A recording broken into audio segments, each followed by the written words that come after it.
You just got back from a 45-minute HIIT session, legs shaking, shirt soaked, feeling like you earned that couch time for the rest of the day. Ever wonder why you're doing all that suffering, but the scale won't budge? Meanwhile, your neighbor who just walks their dog twice a day somehow looks leaner every month. Today, I'll explain why walking burns more fat than cardio like you're 5 years old. By the end, you'll understand exactly which daily movement patterns are secretly controlling your metabolism and how to fix them starting tomorrow. Most people think fat loss requires pain, sprints until you taste metal, burpees until your soul leaves your body. That shaky, dizzy feeling where you're not sure if you're going to throw up or pass out first. And when I tell them that boring, slow, easy walking actually burns more fat for most people, they look at me like I just said the earth is flat. But here's what your body actually cares about. It doesn't hand out bonus points for difficulty or give you extra credit because you almost died on the assault bike. Your body cares about one thing: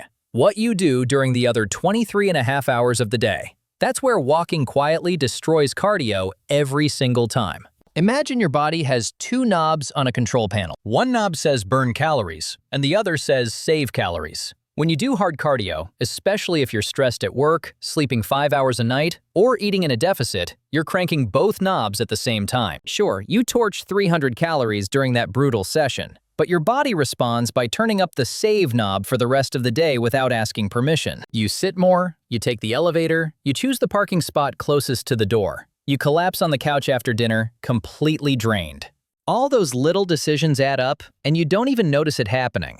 Scientists call this NEAT, which stands for Non-Exercise Activity Thermogenesis. That's just fancy talk for all the movement you do without thinking about it. Fidgeting at your desk, walking to the bathroom, pacing during phone calls. For most people, NEAT burns 500 to 1,000 calories per day. That's way more than any single workout session you'll do.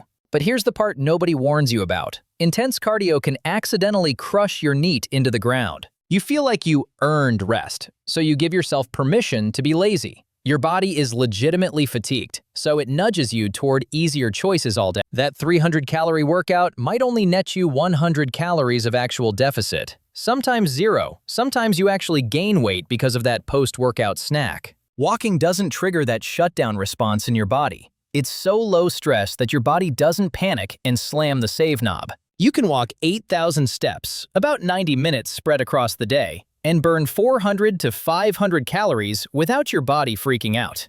And after those 90 minutes of easy walking, you'll still have energy to cook dinner, play with your kids, and clean the kitchen. Your NEAT stays high throughout the entire day. Your energy stays normal, and you feel fine.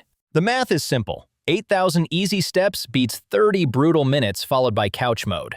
Here's where things get really interesting. Most people only count exercise and ignore everything else. They do their 30-minute suffering session, check the box, feel accomplished, then barely move the rest of the day. They drove to the gym, sat in the car both ways. They sat at a desk for 8 hours. They drove home. They ordered DoorDash because they're too tired to cook. They watched Netflix until bedtime. Total steps for the day? Maybe 3,000. Now compare that to someone who never worked out, but walked after meals, took phone calls while pacing, and parked farther away. Total steps? Maybe 10,000? Who burned more calories that day? Not the person who suffered. The person who just moved consistently without making a big production out of it. Hard cardio spikes cortisol, your stress hormone. A little is fine, but if you're already stressed from work, not sleeping enough, or under eating, that extra cortisol pushes you over the edge. Your body interprets that as danger. It thinks resources are scarce and threats are everywhere. So it holds on to fat harder and starts breaking down muscle for energy instead. You're working harder and getting worse results. Walking keeps cortisol low. It signals safety to your body. Your body doesn't resist it. It doesn't fight back. It just burns the calories and moves on like nothing happened. This is why people who walk a lot can eat more food and still stay lean. Meanwhile, people who crush themselves with cardio have to eat like a bird just to maintain weight. The metabolism isn't broken. The approach is. Here's what most fitness influencers won't tell you. Your body adapts to whatever you throw at it, but not always in the way you want. When you repeatedly hammer yourself with intense cardio, especially on low calories, your body gets really efficient at conservation.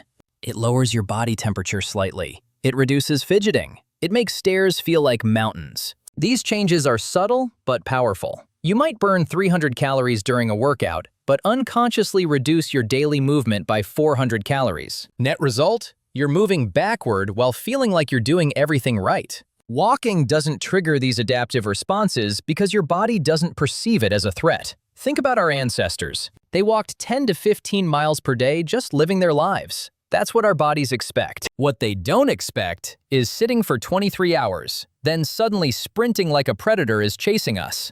That confuses your system. Walking is the movement your body was designed for. It's the baseline. Everything else is extra. Now here's your actual game plan. After every meal, walk for 10 minutes. It doesn't have to be fast or uphill. Just move. This gets you 30 minutes daily and helps with blood sugar, which means less fat storage and fewer crashes. Turn phone calls into walking calls. Pace your house. Walk your block. Doesn't matter where, just move while you talk. You'd be surprised how many steps you rack up during a 20-minute call. Set a minimum step target, like 6,000 steps, and use the never miss twice rule. If you miss a day, fine, life happens. But you cannot miss the next day. Missing once is a mistake. Missing twice is a pattern. Patterns become habits, and habits become who you are. Track your steps for 1 week without changing anything. Just observe.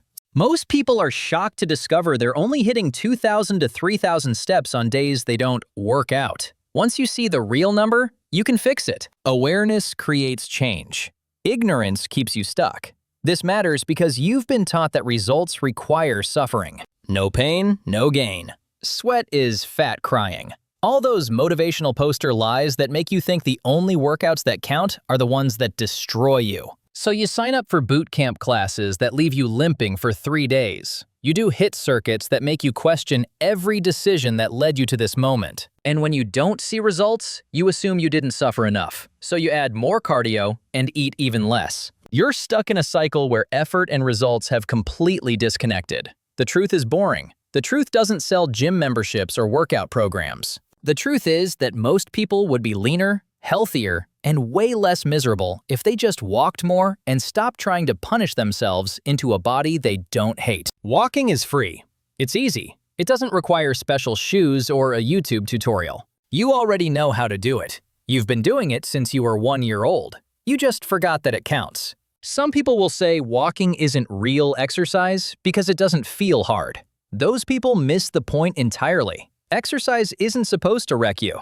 It's supposed to support your life, not ruin it. If your workouts leave you too tired to function, too sore to play with your kids, or too hungry to stick to any reasonable eating plan, your workouts are the problem. You don't need more discipline, you need a better strategy. Walking is that strategy.